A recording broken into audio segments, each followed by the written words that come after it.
मैं राम अवतार Meena, assistant professor राजनीति विज्ञान। आज के इस वीडियो के माध्यम से हम रूसो के राजनीतिक विचारों के अंतर्गत सामाजिक समझौते सिद्धांत की जो रचना हुई उसके बारे में अध्ययन करना चाहेंगे। यह विषय राजनीतिक विज्ञान BA तृतीय वर्ष के विषय कोर्स में भी समाहित है। हाब्स और लॉक की तरह रूसो ने भी अपने सामाजिक समझौते सिद्धांत के माध्यम से राज्य की उत्पत्ति के विषय में विस्तार से अपनी पुस्तक दी सोशल कॉन्ट्रैक्ट में बताया है। रूसो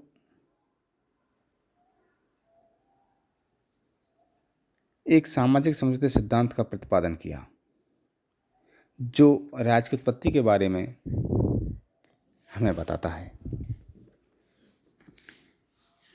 किस प्रकार से राज्य की उत्पत्ति हुई, इसके पीछे क्या कारण रहे, इन सभी को समझाने के लिए रूसो ने अपनी पुस्तक सामाजिक समझौते के माध्यम से हमें बताया है, जिसमें प्रथम बिंदु आता है मानव स्वभाव। रूसो मनुष्य का एक चित्रण ऐसे वंचर या तनाव मुक्त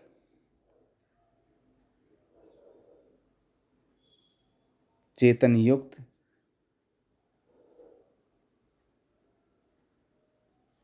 स्वार्थ और परमार्थ नामक दो प्रवृत्तियों से युक्त व्यक्ति के रूप में की है, जो स्वाभाविक रूप से अच्छा, सुखी, सीधा, चिंता रहित, स्वस्थ, शांति प्रेमी, एकांत प्रेमी, मानव स्वभाव को जान का या बताने का उन्होंने प्रयास किया है। वह हाब्स और लॉक की, जहाँ हाब्स मानव स्वभाव को एक हिंसा, क्रूर, भ्रष्ट मानता है, वहीं लॉक ईश्वरीय या प्राकृतिक नियमों के अधीन उसको मानता है। तो रूसो ने मानव स्वभाव की जो व्याख्या की है वह प्राकृतिक परिवेश के अंतर्गत इस सुख में आनंद के वातावरण में विवेक के अनुसार चिंतन के अधीन समझते हुए उसकी व्याख्या की है। अर्थात वह मनुष्य को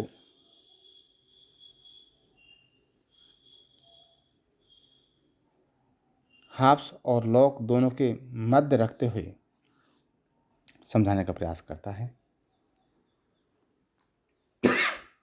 तो अगला बिंदु आता है जिसमें प्राकृतिक अवस्था का चित्रण रूसो द्वारा किया जाता है। इस प्राकृतिक अवस्था में मनुष्य सुखी प्रतीत होता है, क्योंकि वह प्राकृतिक अवस्था के पूर्ण आनंद का लाभ लेता है। यह मनुष्य एकांकी, स्वतंत्र, नैतिक अनैतिक भावना से मुक्त, निस्वार्थ, संपत्ति और परिवार से रहित आदिम स्वर्ण युग की इस दशा का आनंद उठाता है, जिसे रूसो ने आदर्श बर्बर, नोबल, सेवेज शब्द का प्रयोग उन्होंने उनके लिए किया है। अतः रूसो प्राकृतिक अवस्था का चित्रण एक सुखमय अवस्था के रूप में समाज के सामने रखता है।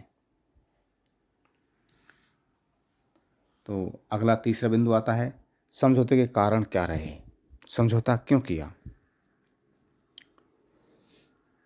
रूसो ने माना कि प्राकृतिक अवस्था जो आदर्श और पूर्णतः आनंद की अवस्था थी, एक प्राकृतिक अवस्था थी, उसमें कुछ समस्याएं उत्पन्न होने लगी। जो समस्या थी वो समस्या उत्पन्न हुई स्वयं व्यक्तियों के द्वारा, क्योंकि प्राकृतिक अवस्था में व्यक्ति सौंदर्य पूर्ण जीवन व्यतीत कर रहा था, सुखमय जीवन व्यतीत कर रहा था, शांतिपूर्ण जीवन व्यतीत कर रहा था। परंतु इस स्वर्णिम अवस्था के अधिक दिनों तक न चलने के पीछे मूल कारण रहा स्वयं मनुष्य की ज्ञान और बुद्धि के द्वारा उत्पन्न अग्नि यंत्रों का या मोटे मोटे हथियारों का अस्तित्व माना। धीरे धीरे स्त्री पुरुष का आकर्षण एक स्थायी मिलन होता चला गया, परिवार भी अस्तित्व में आ गया और परिवार में संपत्ति रूपी सर्प का जन्म हो गया। अर्थात व्यक्तिगत संपत्ति की मान्यता के कारण ही लोगों में परस्पर कलह, देश और हिंसा और युद्ध की भावना उत्पन्न हुई। इसलिए रूसो मानता है कि संपत्ति रूपी सर्प ने मनुष्य की सामाजिक शांति को छिन्न भिन्न कर दिया, अर्थात काफूर कर दिया। रूसो सभ्यता की वृद्धि के साथ साथ दरिद्रता, शोषण, हत्या और बीमारी आदि बढ़ती चली गई।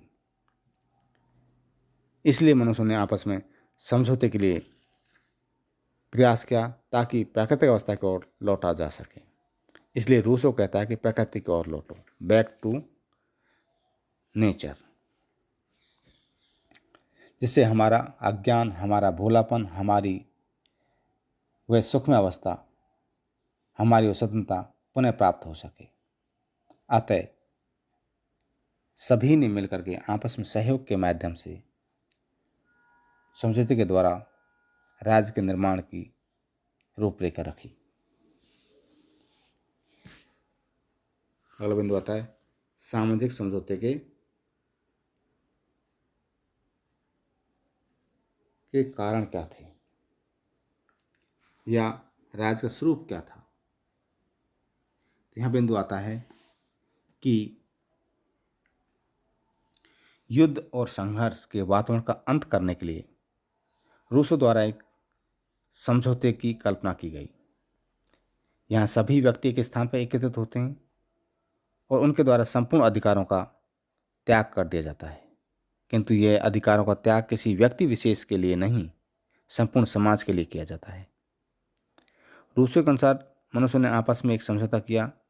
इस समझौते में सभी व्यक्तियों ने भाग लिया। प्रत्येक व्यक्ति ने अपने अधिकारों को किसी व्यक्ति विशेष को न सौंप करके संपूर्ण समाज को अर्पित कर दिए, जिससे राज्य का निर्माण होता है और इस राज्य को सामान्य इच्छा के नाम से संबोधित किया जाता है। इस प्रकार से राज्य का स्वरूप निर्धारित होता है, अर्थात सभी व्यक्ति एकत्र होकर के अपने अधिकारों का संपूर्ण समाज हित में परित्याग कर देते हैं, जिससे सामान्य इच्छा का जन्म होता है, जो राज्य का एक रूप है। साथ अगला बिंदु आता है समझौते की विशेषताएं क्या है। इस सामाजिक समझौते का स्वरूप लेने से उपरांत समझौते की निम्न विशेषताएं हमें दिखाई पड़ती हैं, जिसमें प्रथम विशेषता है सामाजिक समझौते के अंतर्गत व्यक्ति अपनी संपूर्ण शक्ति व अपने अधिकारों को किसी व्यक्ति विशेष के लिए नहीं वरन संपूर्ण समाज के लिए अर्पित कर देता है। तो अगला बिंदु है समझौते के द्वारा व्यक्ति किसी निजी व्यक्ति के स्थान पर सामूहिक हित की ओर आकर्षित होता है, सामाजिक हित का निर्माण करता है। समझौते के परिणाम स्वरूप मनुष्य की परतंत्रता का अंत हो जाता है, वह वास्तविक रूप से स्वतंत्र हो जाता है, ऐसा रूसो मानता है। रूसो के अनुसार सामाजिक समझौते के परिणाम स्वरूप व्यष्टि का स्थान समष्टि अर्थात व्यक्तिगत इच्छा का स्थान समय इच्छा के द्वारा ले लिया जाता है। रूसो के अनुसार समझौते में किसी सरकार की स्थापना नहीं होती, वरन संपूर्ण प्रभुत्व संपन्न समाज की स्थापना होती है और जिसके संचालन का आधार होती है सामान्य इच्छा, और इस सामान्य इच्छा में सभी लोग भाग लेते हैं। तो अगला बिंदु है, इस समझौते के द्वारा व्यक्ति कुछ भी नहीं खोता है, क्योंकि जो अधिकार दो त्यागता है वह स्वयं समाज में रहकर पुनः प्राप्त कर लेता है।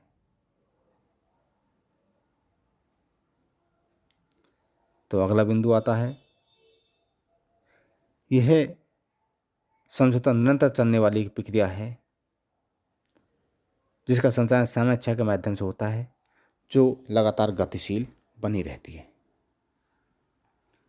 इस प्रकार हम देखते हैं कि रूसो ने अपने सामाजिक समझौते के माध्यम से जिन राजनीतिक विचारों का प्रतिपादन किया है, इनका उसने अपनी पुस्तक दी सामाजिक समझौते, दी सोशल कॉन्ट्रैक्ट